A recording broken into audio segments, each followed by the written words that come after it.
Hello प्यारे साथियों, तो स्वागत है आप सभी का जी इस न्यू वीडियोस में। तो गाइस, जैसा कि आप लोग को पता है कि आप लोग का बायोलॉजी का जो 12th का एग्ज़ाम है, क्वेश्चन पेपर है जो आप लोग को 2 फरवरी को होने वाला है जी, ठीक है। और आप लोग को पता है कि उसमें 20 गो जो 2 नंबर का 2 अंक उत्तरीय प्रश्न होता है वो 20 क्वेश्चन पूछा जाता है जी। तो इस वीडियो में आप लोगों को पूरा चैप्टर 1 से लेके 7 तक जो है, इसमें एकदम आप लोग को रियल क्वेश्चन पेपर मत कहिए उसको, इतना गेस कहिए ना जी। गेस क्वेश्चन लाया है ना जी, कि अगर आप लोग ऐसे इसको याद करके जाते हैं, इस तरीके से इस ढंग से लिख देते हैं जैसे आप लोग को वीडियो में दिखाया जाता है, अगर आप लोग इस तरीके से लिख दीजिएगा तो आप लोगों का 100 मतलब 1-2 अंक के प्रश्न में आप लोग को पूरा पूरा 2 नंबर मिलेगा जी। एक भी मार्क्स उसमें नहीं कटने वाला है। इस तरीके का आप लोग को लेके आ चुके हैं क्वेश्चन पेपर जी। उसके साथ साथ आप लोग को बहुत ही अच्छा देखने को लगेगा जी। क्वेश्चन पेपर जो आप लोग को मिलेगा, जो आप लोग को आंसर कॉपी में लिखिएगा आंसर, उसका बहुत ही सुंदर दिखने को मिलेगा जी, ठीक है। इसलिए आप लोग के लिए लेके आ चुके हैं इस वीडियो को, इंपॉर्टेंट है जी आपके लिए। एक बार वीडियो को पूरा देखिएगा और चैनल को सब्सक्राइब कर दीजिएगा, अपने दोस्तों के साथ भी शेयर कीजिएगा मेरे भाई, ठीक है जी। जैसे कि आप देख रहे हैं क्लास 12th का बायोलॉजी का है जी, और चैप्टर 1 से 7 तक का 2 नंबर वाले अति महत्वपूर्ण प्रश्न, वेरी इंपॉर्टेंट प्रश्न जो है आप लोग के लिए लेके आ चुका है जी, ठीक है। चलिए, तो बिना देरी के हम लोग स्टार्ट करते हैं जी। नेक्स्ट क्वेश्चन देखते हैं जी क्या कहता है। पहला क्वेश्चन देखिए मेरे भाई, आप लोग के सामने जो दिखाई दे रहा है ये कि अध्याय 1 जो है पुष्प पादपों में लैंगिक जनन, ये जो आप लोग का चैप्टर 1 है जी, ठीक है। इसमें से आप लोग का जो 2 अंक उत्तरीय प्रश्न आता है, सबसे पहला क्वेश्चन ये पूछता है जी, सेव को आभासी फल फॉल्स फ्रूट क्यों कहते हैं? पुष्प का कौन सा भाग की रचना करता है जी? ये जो क्वेश्चन है इसका आप लोग एकदम इसी तरह का सेम ढंग से अगर आप लोग ऐसा आंसर लिखते हैं ना जी, तो आप लोग को पूरा फुल का फुल मार्क्स मिलेगा। कोई आपका मार्क्स काटने वाला नहीं है जी एग्जाम में, ठीक है। और थोड़ा सा आप लोग यहाँ पे एक स्ट्रक्चर बना के भी दिखा दीजिएगा जी। ये जो थैमलस लिखा हुआ है इसके अंदर का जो होता है, इस तरह का आप लोग एक इस सेव का जो स्ट्रक्चर बना दीजिएगा ना, आप लोग का राइट एकदम 100% 2 मार्क्स, इसका फुल मार्क्स मिलेगा जी, ठीक है। एक भी नंबर इधर उधर आपका नहीं होगा। और देखिए कितना अच्छा सा ढंग लगता है जी लिखने का जी, ठीक है। और दूसरा देख लीजिए, मांसल फल जो होता है किसे कहते हैं? आप लोग को वहाँ पे क्वेश्चन नहीं लिखना है जी, ठीक है। आप लोग आंसर शीट में क्वेश्चन नहीं लिखिएगा, बस ऐसे नंबर डाल दीजिएगा और यहाँ पे इसके क्वेश्चन के जगह पे उत्तर लिख दीजिएगा, उत्तर या फिर यहाँ पे लिख दीजिए प्रश्नोत्तर संख्या 2, ठीक है जी। इसके जगह पे आप लोग प्रश्नोत्तर संख्या 2 लिख दीजिएगा ना, तो भी हो जाएगा। देख लीजिए एक बार क्या लिखा हुआ है, मांसल फल यानी फ्लेशी फ्रूट किसे कहते हैं? इसका आंसर 2 लाइन में इतना खूबसूरत ढंग से लिखा गया है ना, अगर आप लोग भी ऐसे लिख देते हैं तो आपका मार्क्स कोई काटने वाला नहीं है मेरे भाई, ठीक है जी। देखिए, ये गेस क्वेश्चन भी आप लोग इसका स्क्रीनशॉट लेके याद कर लीजिएगा, ठीक है। यहाँ पे लिखने का ढंग के साथ साथ के क्वेश्चन भी इंपॉर्टेंट है जी। 100% आप लोग को एकदम सही बताया जा रहा है मेरे भाई, ठीक है जी। एकदम आप लोग का जो ये जो क्वेश्चन का ढंग है, लिखने का जो ढंग है, बहुत लाजवाब है मेरे भाई। इस तरह का आप लोग लिखते हैं तो मत पूछिए, कोई नंबर काटेगा ही नहीं। देखिए 2 नंबर का प्रश्न है जी, तो आप लोग 2-3 लाइन ऐसे लिख दीजिएगा। जैसे क्वेश्चन है जी कि विपुंसन से क्या तात्पर्य है? एक पादप प्रजनक कब और क्यों इस तकनीक का प्रयोग करता है? बस आप लोग थोड़ा सा इस तरह लिख दीजिएगा। और हाँ, जो लाइन इसमें आप लोग को जो वर्ड इंपॉर्टेंट लगे ना, उसके नीचे जैसे ये अंडरलाइन किया गया है, देख रहे हैं ना आप लोग, इसके नीचे जैसे अंडरलाइन किया गया, बस आप लोग थोड़ा सा अंडरलाइन कर दीजिएगा एक ही पेन से, एक ही बार चला के, ठीक है। वो थोड़ा सा और लाजवाब देखने को लग जाएगा जी, ठीक है। और देखिए यहाँ पे स्ट्रक्चर भी कितना खूबसूरत बना दिया गया है मेरे भाई। और यह कह रहा है कि यह प्रक्रिया कृत्रिम संकरण में स्वपरागण यानी कि सेल्फ पॉलिनेशन को रोकने के लिए की जाती है जी, ठीक है। देखिए कितना अच्छा ढंग से इसको लिख दिया गया है। ये चाहे तो आप लोग एक लाइन में लिख सकते हैं, आप लोग का कॉपी लंबा होता है, ये थोड़ा सा पतला कॉपी है। एक लाइन में या फिर 2 लाइन में लिख के वहाँ पे इसका नीचे या फिर इसके बीच में आप लोग स्ट्रक्चर बना सकते हैं, ठीक है। वहाँ पे और अच्छा लगेगा मेरे भाई, ठीक है जी। चलिए, ये इंपॉर्टेंट क्वेश्चन है, आप लोग इसका स्क्रीनशॉट ले लीजिए या फिर आप लोग व्हाट्सएप ग्रुप में जुड़ जाइए। उस ग्रुप में इसका पीडीएफ आप लोग को दे दिया जाएगा मेरे भाई, ठीक है जी। बहुत ही इंपॉर्टेंट क्वेश्चन है जी, ठीक है। 2 अंक उत्तरीय का जी। जैसे देख सकते हैं ये अध्याय 2 है जी। अध्याय 2 से आप लोग का ये क्वेश्चन ये पूछा जाता है जी। इंपॉर्टेंट क्वेश्चन है, ठीक है जी। नर में वृषण उदर गुहा के बाहर क्यों होते हैं? यानी कि जो पूछ रहा है क्वेश्चन, इसका आंसर आप लोग इस तरह का लिख दीजिएगा। नर मानव में वृषण शरीर के बाहर वृषण कोष, यानी जो वृषण कोष है, हाईलाइट वर्ड है, इसको आप लोग जैसे यहाँ पे अंडरलाइन किया गया है 2 बार, अंडरलाइन आप लोग भी कर दीजिएगा। और यहाँ पे इंग्लिश में भी थोड़ा सा आप लोग इंग्लिश छोड़ दीजिएगा, नहीं आता है तो कोई बात नहीं मेरे भाई। और यहाँ पे इसके बाद में स्थित होते हैं। इसका कारण यह है कि शुक्राणु निर्माण के लिए शरीर के तापमान से 2 से 3 डिग्री सेल्सियस कम तापमान की आवश्यकता होती है, ठीक है जी। और यहाँ पे देख लीजिएगा, यहाँ पे मानो जो है स्ट्रक्चर यहाँ पे बना दिया गया है। ठीक है, आप लोग इस तरह ढंग का आप लोग बना भी देते हैं ना जी, तो बहुत इंपॉर्टेंट जो है एकदम 100% आप लोग को इसमें कोई मार्क्स कटेगा नहीं। ठीक है जी, जैसे यहाँ पे कम तापमान एक हाईलाइटेड वर्ड है, तो इसके नीचे जैसे 2 बार अंडरलाइन कर दिया गया है, इससे ये हाईलाइट लगता है जी। जो टीचर आप लोग का जो एग्जामिनर चेक करेंगे, जो उनको देख के मतलब कॉपी इतना अच्छा लगेगा ना कि आप लोग का नंबर कहीं से नहीं काटेंगे, आपके कॉपी से ही खुश हो जाएंगे। आपके साथ साथ किसी और का भी नंबर मिल सकता है जी। ठीक है, आपका कॉपी देख के वो इतना खुश हो जाएंगे कि आपका नंबर थोड़ा भी कहीं भी काटेंगे नहीं। ठीक है जी, थोड़ा सा मिस्टेक भी दिखता है ना तो कोई बात नहीं, चल जाएगा, अगर इस तरह इस ढंग का आप लोग कॉपी लिखते हैं जी। ठीक है, देखिए 5 नंबर जो क्वेश्चन है कि वृषण तथा अंडाशय के बारे में प्रत्येक के 2-2 प्रमुख कार्य लिखिए। इसका 2-2 प्रमुख कार्य, तो एक देखिए जैसे डॉट डॉट लगा है ना, आप लोग भी इस तरह का बिंदु लगा के वृषण के कार्य लिख के उसके बाद जो 1 नंबर है शुक्राणुओं का निर्माण करना या टेस्टोस्टेरोन का श्रवण करना, जो जैसे देख लीजिए आप लोग 2 कारण इसका 2 इसका मुख्य जो है कार्य लिखा गया है, और अंडाशय के कार्य जो है इसका भी 2 कार्य ऐसे लिख दिया गया है। देखिए कितना अच्छा ढंग लग रहा है मेरे भाई, कमेंट करके बताइए आप लोग को, अगर अच्छा लग रहा हो तो कमेंट करके बताइए। क्या आप लोग भी इस ढंग का लिख सकते हैं? लिख पाइएगा?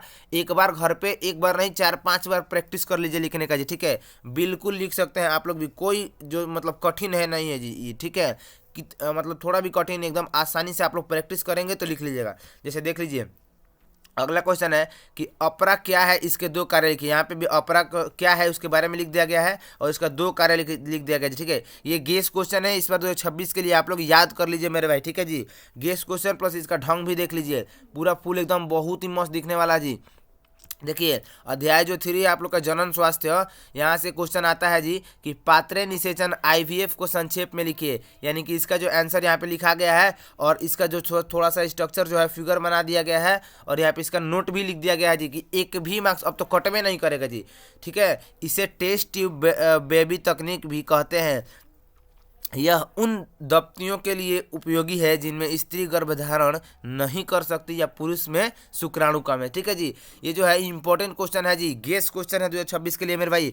आप लोग इसका स्क्रीनशॉट ले लेके रख लीजिए, याद कर लीजिए। ठीक है जी, बहुत इंपॉर्टेंट है, 2 फरवरी को आपको छपने वाला है जी क्वेश्चन पेपर में। ठीक है, और 4 नंबर जैसे ये चैप्टर 4 हो गया, चैप्टर 4 से 2 नंबर का प्रश्न ये वाला आता है जी। ठीक है, देखिए अपूर्ण प्रभावित इनकम्प्लीट डोमिनेंस क्या है, इसे उदाहरण सहित समझाइए। देखिए मेरे भाई, आप लोग को जो यहाँ पे रेड पेन से दिख रहा है ना, तो आप लोग एग्जाम में रेड पेन का यूज मत कीजिएगा। ठीक है, रेड पेन के जगह पे आप लोग ब्लैक पेन यूज कर सकते हैं, और यहाँ पे जो ब्लू है आप लोग ब्लू यूज कर सकते हैं। ठीक है, देखिए इसका आंसर ऐसे लिख दिया गया है और कह रहा है कि इसे उदाहरण सहित समझाइए। हम लोग क्या करते हैं, यहाँ पे एग्जाम्पल लिख के 2 लिख देते हैं, नहीं वैसा नहीं मेरे भाई।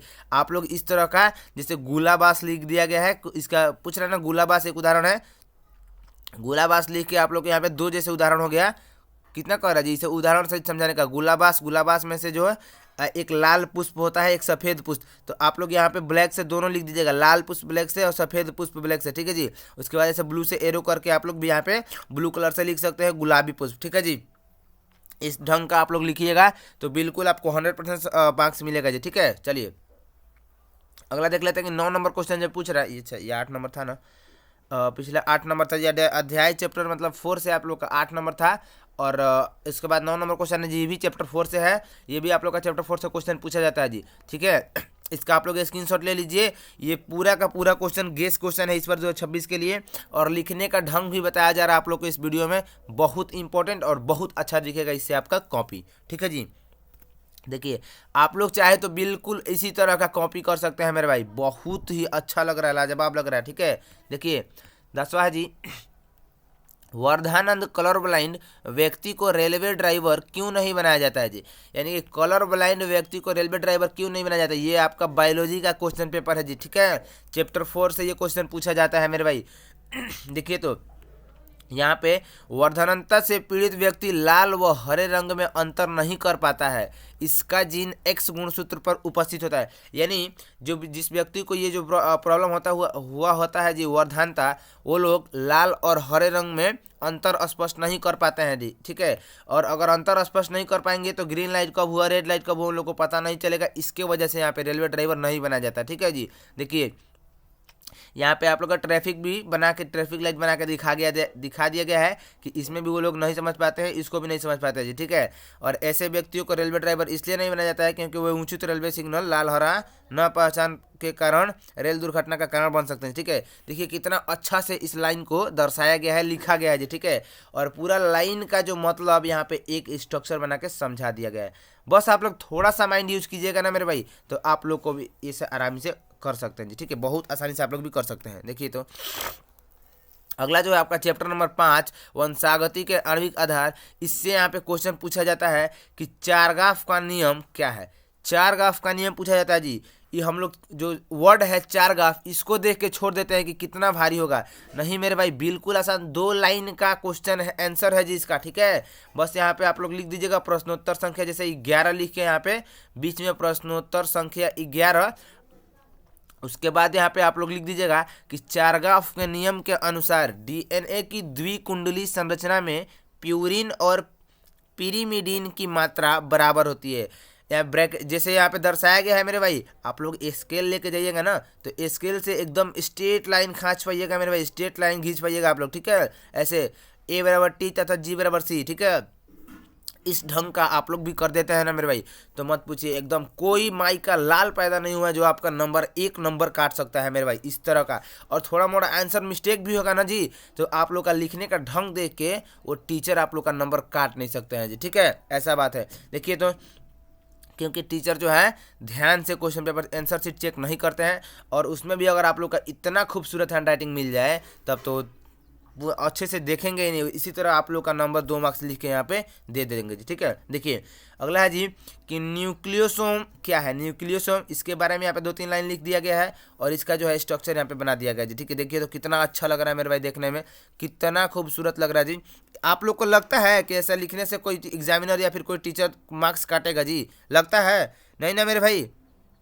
प्यारे बच्चों, इस तरह का अगर आप लोग लिख दीजिएगा ना, बहुत ही अच्छा लगेगा मेरे भाई आप लोग का कॉपी, ठीक है। देखिए तो जो अध्याय 6 है, यानी चैप्टर जो है 6 एवोल्यूशन चैप्टर से जो आप लोग का क्वेश्चन आता है कि 13 नंबर, समजात एवं समरूप समवृत्ति अंगों में अंतर लिखिए और उदाहरण दीजिए। यहाँ पे आप लोग का जो है समजात अंग और समवृत्ति अंग है ना जी, इस तरह का आप लोग अगर एग्जाम्पल जो अंतर लिखने के लिए आ जाए, तो आप लोग बस पूरा पेज के बीचों बीच आप लोग को यहाँ पे जैसे यहाँ से लेके यहाँ तक लिखना है ना, तो इनके हिसाब से स्केल से पेज के बीचों बीच एक अंडरलाइन पहले बीच में सेंटर लाइन खींच दीजिएगा, और उसके इधर पहला जब लिखिएगा, पहला जैसे यहाँ पे कितना कर रहा है जी, अंगों में अंतर लिखिए और उदाहरण स्पष्ट कीजिए। तो एक अंतर आप लोग यहाँ से यहाँ तक लिख दीजिएगा, उसके बाद से सेम इसको छोड़ के यहाँ पे एक अंतर लिख दीजिएगा, ठीक है जी। उसके बाद जितना लाइन में अटे उसके बाद यहाँ पे आप लोग उदाहरण लिख दीजिएगा मेरे भाई, ठीक है। देखिए कितना अच्छा ढंग से लिखा गया है इस कॉपी में, बहुत ही खूबसूरत लग रहा है। और इस बार का जो ये सारा का सारा क्वेश्चन इंपॉर्टेंट है जी, ठीक है। और अगला क्वेश्चन पूछ देगा कि अवशेषी अंग से आप क्या समझते हैं मेरे भाई। इस तरह का अगर क्वेश्चन आ जाए तो आराम से आप लोग आंसर दे सकते हैं जी। देखिए इस आंसर को जवाब याद कर लीजिए जवाब को, ये एकदम बिल्कुल एकदम 100% सही आंसर है मेरे भाई। एनसीईआरटी के अकॉर्डिंग बिल्कुल सही आंसर है जी, ठीक है। अगर इस क्वेश्चन का जवाब आप लोग ये लिख देते हैं सेम टू सेम, तो कोई आपका नंबर काटेगा नहीं मेरे भाई, ठीक है जी। बहुत इंपॉर्टेंट है। देखिए कितना प्यार से आप लोग लिखा गया, यहाँ पे देख लीजिए। जीवधारियों के पूर्वकालीन क्रियाशील अंग जो अब उपयोगी ना होने के कारण अवशेषी हो गए हैं, अवशेषी अंग उसे अवशेषी अंग कहा जाता है, ठीक है। अवशेषी अंग कहलाते हैं। उदाहरण के साथ लिख दीजिएगा, मनुष्य में निमेषक पटल, अक्लदाढ़, पुच्छ कशेरुकाएं, ठीक है जी। यहाँ पे आप लोग लिख दीजिएगा इस तरह का, इस ढंग का, तो कोई आपका मार्क्स नहीं काटेगा मेरे भाई, ठीक है जी। देख लीजिए 14-15 क्वेश्चन यहाँ पे है। और अगला है जी 16 नंबर, जो कि आप लोग का चैप्टर 7 से है। चैप्टर 7 से आप लोग का जो क्वेश्चन पूछा जाता है कि हेरोइन क्या है, यह किस पौधे से प्राप्त होती है जी। हेरोइन क्या है, यह किस पौधे से प्राप्त होती है मेरे भाई। आप लोग देख सकते हैं आसानी से इसका कितना आसान लैंग्वेज में आंसर लिखा गया है 4-5 लाइन में, कि हेरोइन एक ओपियोड नशीला पदार्थ है। यह अफीम पॉपी पादप यानी कि पापावर सेमनीफेरम के लेटेक्स से प्राप्त होता है जी। यह रासायनिक रूप से डाइसिटिल मॉर्फिन है। यह एक अवसादक यानी कि डिप्रेजेंट है जी, ठीक है, जो शरीर की क्रियाशीलता को धीमा कर देता है और ओपियोड ग्रहियों से जुड़ता है। यानी कि इस जो हेरोइन है ना, हेरोइन जो वर्ड है, इसके बारे में आप लोग को जितना लाइन पता होगा उतना लाइन बस इसमें ऐसे मिला करके मैच करके लिख दीजिएगा जी, ठीक है। अगर 3-4 लाइन लिख देते हैं तो कोई आपका मार्क्स काटने वाला नहीं है। और ऊपर से यहाँ पे स्ट्रक्चर भी बना दिया गया है जी, ठीक है। इसे हेरोइन का इसी तरह का जो है ये पौधा जो या फिर जो भी होता है जी, इसी तरह का इसका स्ट्रक्चर होता है जी हेरोइन का, ठीक है मेरे भाई। इस तरह का अगर आप लोग लिख देते हैं तो मतलब बोल रहे नहीं है मेरे भाई कि आप लोग का कोई नंबर काट ही नहीं पाएगा जी, ठीक है। आप लोग समझिए कि एकदम 100% इसका सही जवाब दिया जा रहा है, ठीक है जी, एनसीईआरटी के अकॉर्डिंग। चलिए अगला देख लेते हैं मेरे भाई। तो यहाँ पे आप लोग का 20 क्वेश्चन पूछा जाता है, जिसमें से आप लोग को 16 क्वेश्चन गेस दिया गया है। 16 क्वेश्चन आप लोग इस क्वेश्चन को याद करके जाइए, बिल्कुल आसान है और VVI होने वाला है जी 2026 के लिए, ठीक है। चलिए और यहाँ पे टिप्स देख लीजिए मेरे भाई। बिहार बोर्ड एग्जाम जो टिप्स है कि उत्तर में कीवर्ड्स को अंडरलाइन जरूर करें, यानी कि जो आप लोग को इंपॉर्टेंट लगता है ना जी, हाईलाइटेड वर्ड लगता है ना, उसके नीचे आप लोग ऐसे एक बार अंडरलाइन 2 पाई खाच दीजिएगा ना जी, तो वो बहुत अच्छा उसका लुक जो है देखने में लगेगा, ठीक है। उसके बाद देखिए कि अंतर वाले प्रश्न हमेशा टेबल बनाकर लिखें, यानी कि जिस क्वेश्चन में अंतर लिखने का जो बोलता है ना जी, तो उसके सेंटर लाइन एकदम बीचों बीच यहाँ पे एक लाइन खाचिए और वहाँ से आप लोग इधर भी लिखिए इधर भी लिखिए, वैसे लिखने का प्रयास कीजिएगा और अच्छा लगेगा, ठीक है। और चित्र डायग्राम साफ और नामांकित लेबल बनाए, यानी कि जो डायग्राम बनाना होता है ना जी, आप लोग को साइड में बनाइए या फिर बीच में बनाइए, एकदम अच्छा साफ सुथरा उसको डायग्राम को बनाइएगा ना जी। भले गलत बनाइए लेकिन साफ सुथरा बनाइएगा ना तो बहुत अच्छा लगेगा मेरे भाई, ठीक है जी। तो चलिए आपके 2026 के बायोलॉजी के एग्जाम के लिए जो कि 2 फरवरी को है, उसके लिए आप लोग को बेस्ट ऑफ लक मेरे भाई। और आप लोग एक बार इस चैनल को रिवीजन 2.0 को सब्सक्राइब कर लीजिए और बेल आइकन भी दबा लीजिए और अपने दोस्तों में एक बार इस वीडियो को शेयर कर दीजिए। तब तक चलिए मिलते हैं नेक्स्ट वीडियो में, तब तक के लिए जय हिंद साथियों।